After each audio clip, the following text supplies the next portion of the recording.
Hello friends, मी आहे C ए सुजाता। आज तुमच्यासोबत फॉर्म 26AS काय आहे आणि तो कसा डाउनलोड करणार याविषयी डिस्कस करणार आहे। फॉर्म 26AS हे ॲन्युअल स्टेटमेंट आहे ज्यामध्ये इन्कम टॅक्स डिपार्टमेंटच्या डेटाबेसनुसार प्रत्येक टॅक्स पेअरच्या टॅक्स क्रेडिटच्या डिटेल्स मेंटेन केल्या जातात।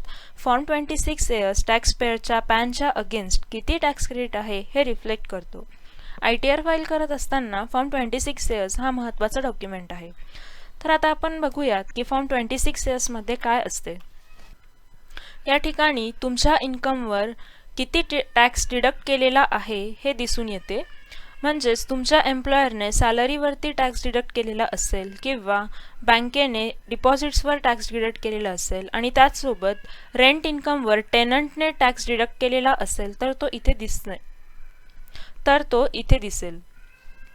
त्यानंतर तुम्ही काही ॲडव्हान्स टॅक्स पे केलेला असेल किंवा सेल्फ असेसमेंट टॅक्स पे केलेला असेल तर त्याच्याही डिटेल्स तुम्ही इथे बघू शकतात।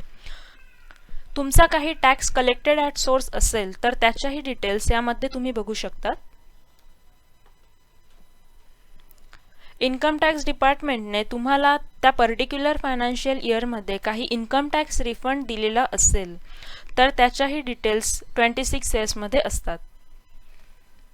हाय व्हॅल्यू ट्रान्झॅक्शन्स असतील, प्रॉपर्टी परचेसेस किंवा शेअर्स, म्युच्युअल फंड याच्याशी रिलेटेड तर त्याचे डिटेल्स AIR ट्रान्झॅक्शन्समध्ये दिसतात। तुम्ही काही इमूवेबल प्रॉपर्टी सेल केलेली असेल तर त्याच्या अगेन्स्ट जो टॅक्स डिडक्ट केलेला आहे त्याच्या डिटेल्स देखील फॉर्म 26 मध्ये असतात।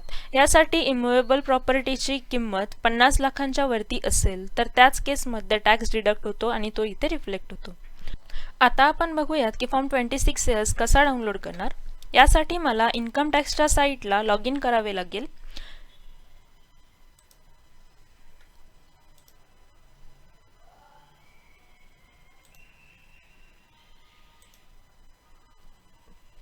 Log in here. User ID म्हणजे तुम्हाला इथे तुमचा पॅन नंबर टाकावा लागेल।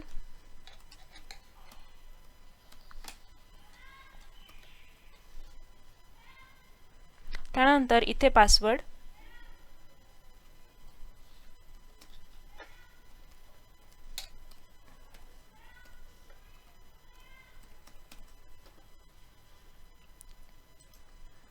त्यानंतर कॅप्चा,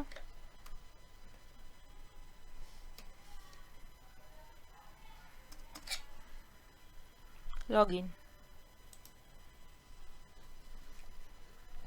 लॉग इन केल्यानंतर माय अकाउंटमध्ये व्ह्यू फॉर्म 26AS, कन्फर्म, चेकबॉक्सला इथे टिक करायचे, then proceed, view tax credit form 26AS। त्यानंतर तुम्हाला इथे जो असेसमेंट इयरसाठी 26AS बघायचा आहे तो असेसमेंट इयर इथे सिलेक्ट करा। या ठिकाणी मी असेसमेंट इयर 18-19 घेतले आहे।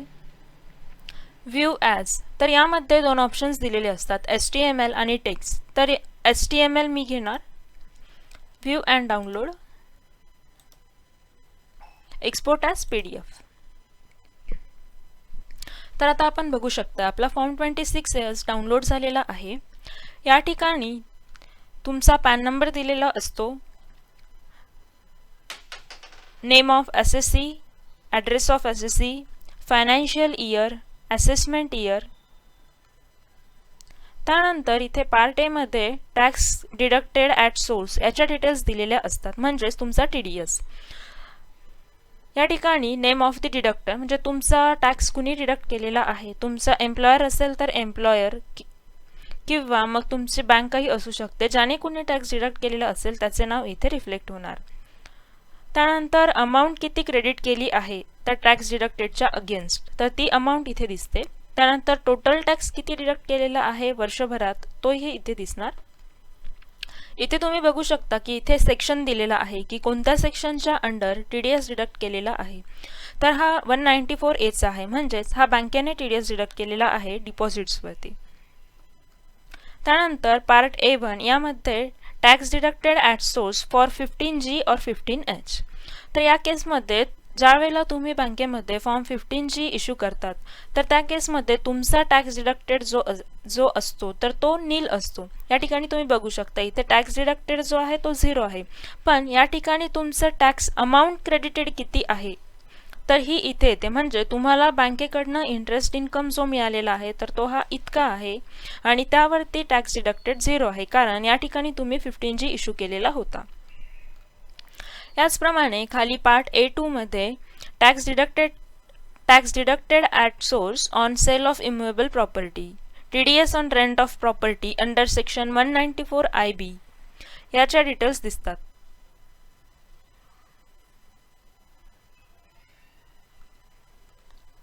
पार्ट बी मध्ये details of tax collected at source म्हणजेच TCS. Part C details of tax paid other than TDS और TCS. म्हणजेच या ठिकाणी तुमचे सेल्फ असेसमेंट टॅक्स असेल किंवा ॲडव्हान्स टॅक्स असेल तर तो या ठिकाणी दिसतो. मी या ठिकाणी काहीही टॅक्स पे केलेला नाही आहे, त्यामुळे माझं इथे टॅक्स दिसणार नाही. नो ट्रान्झॅक्शन प्रेझेंट म्हणून येणार. मला काही रिफंड मिळालेला असेल या वर्षी याच्या आधीच्या वर्षांचा तर तो देखील या ठिकाणी रिफ्लेक्ट होतो. आणि इथे AIR ट्रान्झॅक्शन्स म्हणजे जे हाय व्हॅल्यू ट्रान्झॅक्शन्स असतील तर ते या ठिकाणी रिफ्लेक्ट होतात. आय होप तुम्हाला हा व्हिडिओ आवडला असेल. तुमचे काही क्वेश्चन्स असतील किंवा काही सजेशन्स असतील तर प्लीज कमेंट बॉक्समध्ये लिहावेत. थँक्यू.